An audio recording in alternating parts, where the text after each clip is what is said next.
Hi to all. ఈ వీడియోలో మనం ఏపీ ఈడీసెట్ 2025కి సంబంధించి అప్లికేషన్ లాస్ట్ డేట్ ఎప్పుడు, అట్లాగే కరెక్షన్స్కి లాస్ట్ డేట్ ఎప్పుడు, హాల్ టికెట్స్ అనేవి ఎప్పుడు డౌన్లోడ్ చేసుకోవాలి, ఎగ్జామ్ డేట్స్ ఏంటి అనే దానికోసం డిస్కస్ చేద్దాం. సో ఫస్ట్ మన వెబ్సైట్లో ఉన్న ఇంపార్టెంట్ డేట్స్లో వెళ్ళిపోదాం. ఇంపార్టెంట్ డేట్స్లో మనం చూసుకున్నట్టయితే ఇక్కడ మనకి ఇవ్వడం జరిగిందనమాట. సో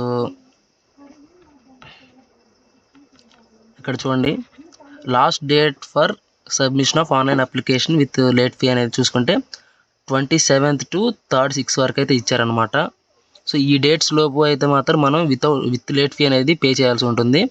సో తర్వాత చూసుకుంటే కరెక్షన్స్ వచ్చేసి మనకి 24th to 28th అయితే ఇచ్చారు.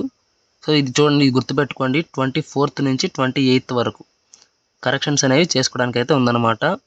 సో తర్వాత వచ్చేసి డౌన్లోడ్ ఆఫ్ హాల్ టికెట్స్ ఎప్పుడు డౌన్లోడ్ చేసుకోవచ్చు అని చూసుకుంటే మనకి May 30th అయితే డౌన్లోడ్ చేసుకోవడానికి అయితే ఉంది. దీనికి పర్టికులర్గా టైం అనేది ఏం మెన్షన్ చేయలేదు ఇక్కడ.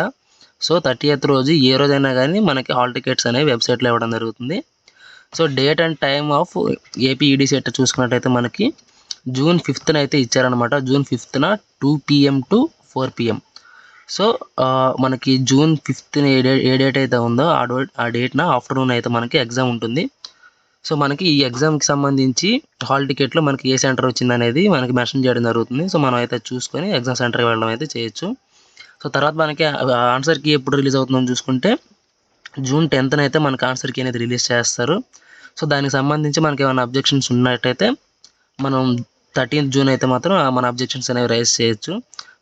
సో మనకి ఈడీసెట్కి సంబంధించి declaration of results and rank cards చూసుకుంటే మనకి June 21st అయితే ఇవ్వడం జరిగిందనమాట. సో ఇంపార్టెంట్ డేట్స్లో చూసుకుంటే మనకి ఇవి ఉన్నాయి. సో నెక్స్ట్ వచ్చేసి కరెక్షన్స్కి లాస్ట్ డేట్ ఎప్పుడు అని చూసుకున్నట్టయితే మనకి చూసాం కదా. ఈ కరెక్షన్స్లో మనం ఏమేం చేసుకోవచ్చు అని చూసుకున్నట్టయితే మనకి ఇక్కడ కేటగిరీ 2 ఇచ్చారు. ఈ కేటగిరీ 2లో ఏమైతే మెన్షన్ చేశారో వీటిని మాత్రమే మనం ఎడిట్ చేసుకోవడానికి ఉంటుంది. కేటగిరీ 1కి సంబంధించి మన సెట్ వాడికి మెయిల్ చేసి మన కరెక్షన్స్ అనేవి చేసుకోవాలి. కేటగిరీ 2లో వచ్చేసి ఇక్కడ చూడండి, కనిపిస్తుంది కదా, type of examination, local area status, qualifying exam, year of appearing and passing, non minority, medium of instruction in qualifying exam, annual income of the parents, place of study, intermediate and degree, study details, mother's name, SSC hall ticket number, gender, special reservation category, Aadhaar card details, address for correspondence. So ఈ category 2 ఏవైతే ఉన్నావో ఇవి మాత్రమే మనం change చేసుకోవడానికి అవుతుంది.